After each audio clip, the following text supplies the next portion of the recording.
வணக்கம். இன்னைக்கு நாம பார்க்க போறது ஒரு ஆன்மீக சொற்பொழிவு. ஆமா, இதோட தலைப்பு பரமபிதாவும் சொர்க்கத்தின் இறையாண்மையும்.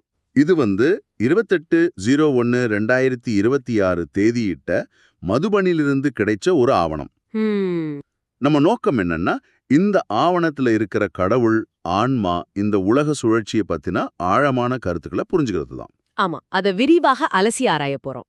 சரி, ஆரம்பிக்கலாமா? இந்த ஆவணம் தொடக்கத்திலேயே ஒரு ஒரு சுவாரஸ்யமான கேள்வி எழுப்புது. என்ன கேள்வின்னு சொல்றீங்க?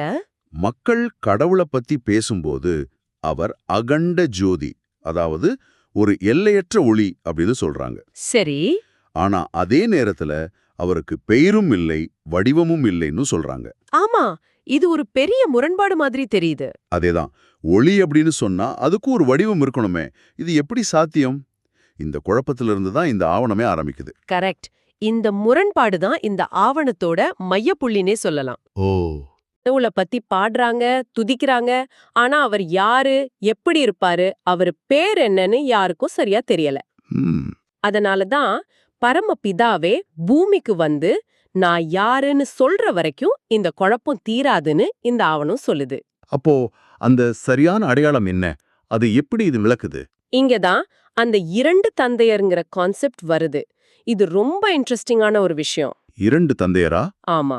ஒன்னு, இந்த உடம்புல நாம பிறக்கும்போது நமக்கு கிடைக்கிற லௌகிக தந்தை. சரி, நம்ம அப்பா. ஆமா, நமக்கு பேர் கொடுக்கறவர், சொத்து கொடுக்கறவர், நம்மள வளர்க்கறவர். ஆனா இந்த ஆவணம் இன்னொரு தந்தைய பத்தி பேசுது. அவர் யாரு? அவர்தான் நிராகார், அதாவது வடிவமற்ற பரமபிதா. அவரோட பேர் சிவன். ஓ. நாம எல்லாரும் வெறும் உடம்பில்ல, நாம ஆன்மாக்கள். அந்த ஆன்மாக்களான நமக்கு உண்மையான தந்தை அவர்தான்னு சொல்லுது. அப்போ நாம வாழ்ற இந்த உலகம் கூட நம்ம உண்மையான வீடு இல்லையா? இல்ல, இந்த ஆவணத்தின்படி நம்ம உண்மையான வீடு நிர்வாணதாமம் அல்லது சாந்திதாமம். சாந்திதாமம், அமைதியின் இருப்பிடம். ஆமா, ஆன்மாக்களான நாம எல்லாரும் அந்த தந்தையோட வாழ்ற இடம்தான் அது. அங்கிருந்து தான் இந்த உலக நாடகத்துல நடிக்கிறதுக்காக நாம கீழே வர்றோம். சரி, இந்த இரண்டு தந்தையர்ன்ற கருத்து இது ஒரு பெரிய மனமாற்றத்தை கொண்டு வருது. நிச்சயமா. ஆனா பொதுவா நாம சந்தோஷமா இருக்கும்போது கடவுளை பத்தி பெருசா யோசிக்கிறதுன்றியே, கஷ்டம் வந்தா தானே கடவுளேன்னு கத்துறோம். மிகச்சரியா சொன்னீங்க. அத பத்தியும் இது ரொம்ப அழகா சொல்லுது. அப்படியா? சத்தியுகம்னு சொல்ற அந்த பொற்காலத்துல நாம முழுமையான சந்தோஷத்துல சொர்க்கத்துல இருக்கும்போது நமக்கு அந்த பரலோக தந்தையோட நினைவே வராதாம். ஏன்னா அங்க துக்கமே இல்ல. கரெக்ட். துக்கமே இல்லாததால தேவைப்படல. ஆனா எப்ப துக்கத்துல மூழ்குறோமோ அப்போதான் ஆன்மா அவரை நினைச்சி ஹே பாபா இல்லனா ஓ பரமபிதான்னு உள்ள இருந்து கூப்பிடுது. புரியுது. அந்த அழைப்பு நம்ம லௌகீக தந்தைக்கு இல்ல. இல்லவே இல்ல. அது பாவங்களை நீக்கிற பதித்த பாவன். ஆனா அந்த பரலோக தந்தைய நோக்கியதுன்னு இத ரொம்ப தெளிவா பிரிச்சு காட்டுது. இந்த இரண்டு தந்தையர் உலக நாடகம்னு கேட்கும்போதே நம்ம வாழ்க்கை ஒரு பெரிய டிராமா மாதிரி தோணுது. ஆமா, அத நாடகத் திட்டம், அதாவது டிராமா பிளான் இது குறிப்பிடுது. அப்படியா? இது ஒரு 5000 வருஷ சைக்கிள், ஒரு சுழற்சி. இந்த நாடகம் 4 யுகங்களா பிரிக்கப்பட்டிருக்கு. 4 யுகங்கள்: பொற்காலம், வெள்ளிக்காலம். ஆமா, பொற்காலம் சத்யுகம், வெள்ளிக்காலம் திரேதாயுகம், செப்புக்காலம் துவாபர யுகம், அப்புறம் இரும்புக்காலம் கலியுகம். சரி, இதுல ஆன்மாவோட நிலை எப்படி மாறுது? சத்யுகத்துல ஆன்மா 100% தூய்மையா பவர்ஃபுல்லா இருக்கு. அத சத்தோ பிரதானம்னு சொல்றாங்க. ஓ, சதோ பிரதானம். அப்போ ஆன்மாவும் சரி, அது போட்டிருக்கிற உடம்பும் சரி, ரெண்டுமே தங்கத்தை போல தூய்மையா இருக்கு. ஒரு போனோட பேட்டரி 100% சார்ஜ்ல இருக்கிற மாதிரிங்களா? அட, அருமையான உதாரணம். அதேதான், சத்யுகத்துல பேட்டரி ஃபுல் சார்ஜ்ல இருக்கு. அப்போ போக போக திரேதா யுகத்துக்கு வரும்போது சார்ஜ் கொஞ்சம் குறைஞ்சு ஒரு 80-85% ஆகுது. துவாபர யுகத்துல பாதிக்கு கீழே போயிடுது. கலியுகத்தின் முடிவுல பேட்டரி முழுசா தீர்ந்து 0% ஆயிடுது. ஆன்மா தன்னோட சக்திய, தூய்மைய, குணங்களை முழுசா இழந்து விடுது. இந்த நிலையை தான் பதித்தம்னு சொல்றாங்க. முற்றிலும் தூய்மையற்ற நிலை. ஆமா. இதுல 14 கேரட் தங்கம்னு ஒரு உதாரணம் வருதே. தூய்மை இழந்த தங்கம் கருத்து போயிடும், யாரும் அதை விரும்ப மாட்டாங்கன்னு சொல்லுது. ஆமா. அப்போ இப்படி முற்றிலும் சக்தி இழந்து கருத்து போன இந்த ஆன்மாங்கிற பேட்டரிய திரும்ப எப்படி சார்ஜ் பண்றது? கங்கையில குளிச்சா சரியாயிடாதுன்னு இது அழுத்தமா சொல்லுது. மிக சரியான கேள்வி. இங்கதான் கதையோட முக்கியமான திருப்பமே இருக்கு. சொல்லுங்க. இந்த பேட்டரிய ரீசார்ஜ் பண்ண சாதாரண கரண்ட்ல செருகினா பத்தாது. அதுக்கு ஒரு ஸ்பெஷல் பவர் சோர்ஸ் தேவை. அந்த பவர் சோர்ஸ் அதுதான் பரமபிதா. ம். பழைய உலகம் முடிஞ்சு புது உலகம் தொடங்குற அந்த சின்ன இடைப்பட்ட காலத்துக்கு சங்கம யுகம்னு பேரு. சங்கம யுகம். அத ஒரு விடியல் நேரம் மாதிரி கற்பனை பண்ணிக்கலாம். இரவும் முடியல, பகலும் பொறக்கல. அந்த நேரத்துல பரமபிதா பூமிக்கு வராரு. வந்து என்ன பண்றாரு? அவர் ஞானம்ங்கிற அழிவை கொடுக்கறதன் மூலமா தான் அந்த ஆன்மாங்கிற பேட்டரி திரும்ப 100% சார்ஜ் ஆகுது. அப்போ வேற எந்த சடங்கு வழிபாடு மூலமாவும் இது சாத்தியம் இல்லையா? சாத்தியமே இல்லைங்கிறது தான் இந்த ஆவணத்தோட மையவாதம். ஓகே, பேட்டரி டெட் ஆயிடுச்சு, அதை சார்ஜ் பண்ண பரமபிதா வரணும். ஆனா அவர் நிராகார், அதாவது வடிவமற்றவர்னு சொன்னீங்களே. ஆமா, ஒரு வடிவமே இல்லாத ஒரு சக்தி இந்த பூமிக்கு வந்து எப்படி ஞானத்தை கொடுக்க முடியும்? இதுதான் இந்த தத்துவத்தோட மிக ஆழமான பகுதி. அவர் நேரடியா செயல்படுறதில்ல. பின்ன எங்கன? அதுக்காக அவர் ஒரு மனுஷ உடம்ப தேர்ந்தெடுக்கிறாரு. அந்த உடம்புக்கு அவர் வைக்கிற பேரு பிரம்மா. பிரம்மா.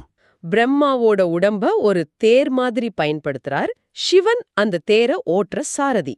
ஓ, சிவன் நிராகார், பிரம்மா சாகார், வடிவமற்றவர், வடிவமுள்ளவர். கரெக்ட். சிவன் கரண்ராவன்ஹார், அதாவது மத்தவங்க மூலமா செயல்களை செய்ய வைக்கிறவர். அவர்தான் உயர்ந்தவர், படைப்பாளர். ஆனா அவர் தன்னோட படைப்ப பிரம்மாங்கிற மீடியம் மூலமா நிகழ்த்துறார். அப்போ சிவன் ஒரு சிஇஓ மாதிரி, அவர்கிட்ட தான் அந்த விஷன் இருக்கு. பிரம்மா ஒரு ஆன் கிரவுண்ட் மேனேஜர் மாதிரி அந்த விஷனை செயல்படுத்துறார். நல்ல ஒப்பீடு. இந்த பெரிய திட்டத்துக்கு ருத்ர ஞான யஜ்ஞம்னு பேர் கொடுத்திருக்காங்களே. யஜ்ஞம்னா வேள்வி. ஞானத்தை ஏன் ஒரு வேள்வியோட ஒப்பிடணும்? நாம அசுத்தமான பொருட்களை நெருப்புல போட்டு அதுக்கு பதிலா தூய்மையான பலன்களை பெறுறோம் இல்லையா? ஆமா. இங்க ஞானம்ங்கிறது தான் அந்த நெருப்பு. இந்த ஞான நெருப்புல மனுஷங்க தங்களோட அசுத்தங்களான கோபம், பேராசை, பற்று, அகங்காரம் எல்லாத்தையும் அர்ப்பணிக்கணும். அப்படி செஞ்சா? அப்படி செய்யும்போது அவங்க தூய்மையான தேவதைகளா மாறுறாங்க.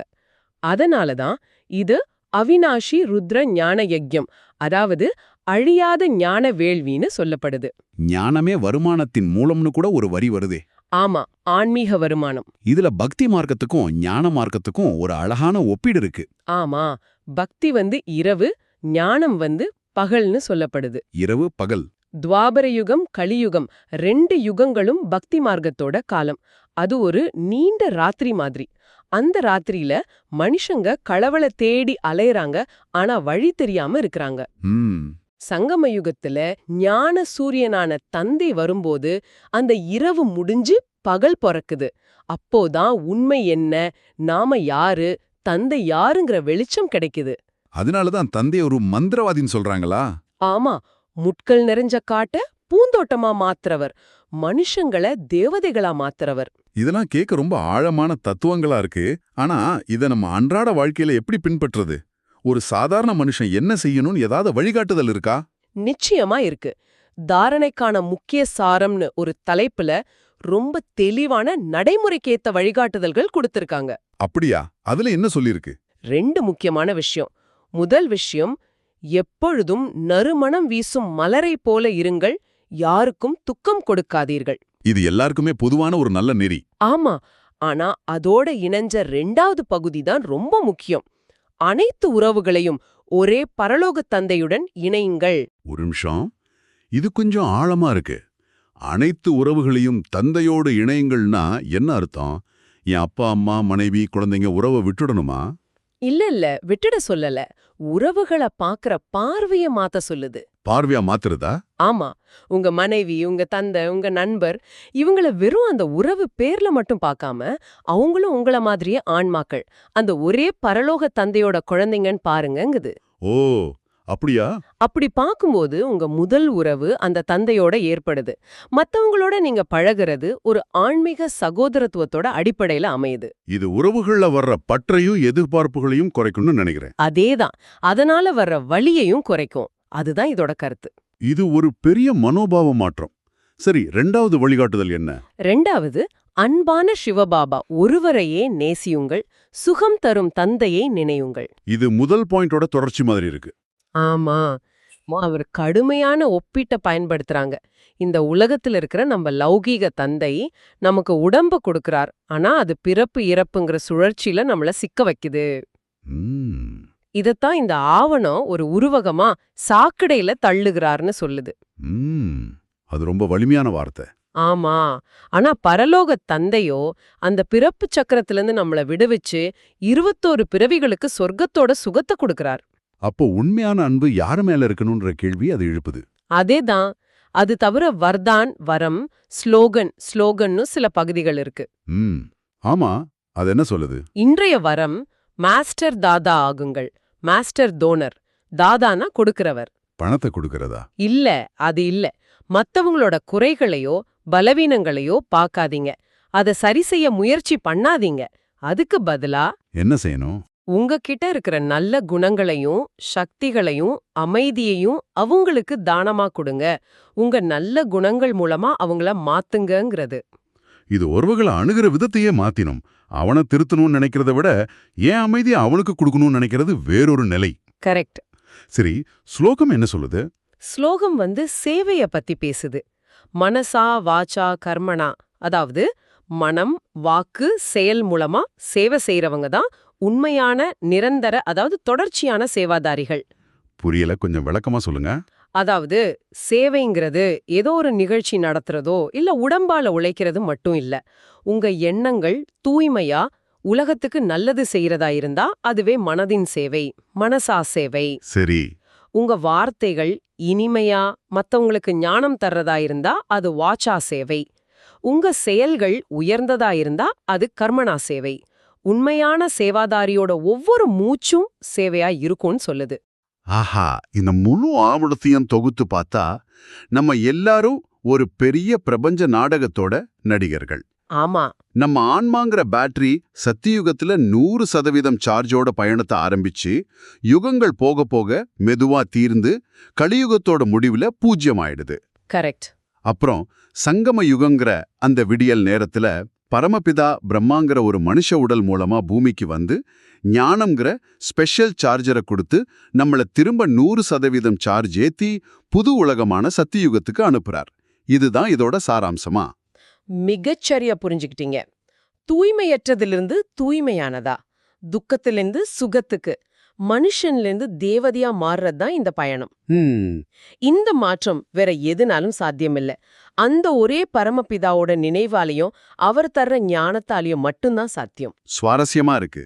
இதுல இன்னொரு சுவாரஸ்யமான விஷயம் என்னன்னா, பக்தி மார்க்கத்துல எந்த தேவதைகளை நாம கும்பிடுத்து இருந்தோமோ அதே ஆன்மாக்கள் இப்போ ஞானத்தின் மூலமா தாங்களே அந்த தேவதைகளா மாறுறாங்க. வழிபடுபவர் வழிபாட்டிற்குரியவராகவே ஆகிறார். அதேதான். இந்த உரையாடல்ல இருந்து உங்களுக்கு ஒரு சிந்தனையை விட்டுட்டு போக விரும்புறேன். இந்த ஆவணம் 2 வகையான அன்பை பத்தி பேசுது. ஒன்னு, நாம இந்த உலகத்துல பாக்குற லௌகீக அன்பு, நம்ம பெத்தவங்க குழந்தைங்க நண்பர்கள் மேல நாம வைக்கிற அன்பு. ஆனா இந்த ஆவணம் இது ஒரு விதமான பற்று. இது நம்மள பிறவி சக்கரத்துல சிக்க வைக்குதுன்னு ஒரு கடுமையான வாதத்தை வைக்குது. ஆமா. இன்னொன்னு, பரலோக தந்தை தர்ற அன்பு. அது ஆன்மாவை தூய்மைப்படுத்தி எல்லா துக்கத்திலிருந்தும் விடுவிக்குதுன்னு சொல்லுது. இந்த 2 அன்புக்கும் உள்ள வித்தியாசத்தை நீங்க எப்படி பாக்குறீங்க? எது உண்மையான அன்பு, எது வெறும் பற்று? இந்த தத்துவம் உங்க அன்றாட உறவுகளை பத்தி புதுசா சிந்திக்க வைக்குதா?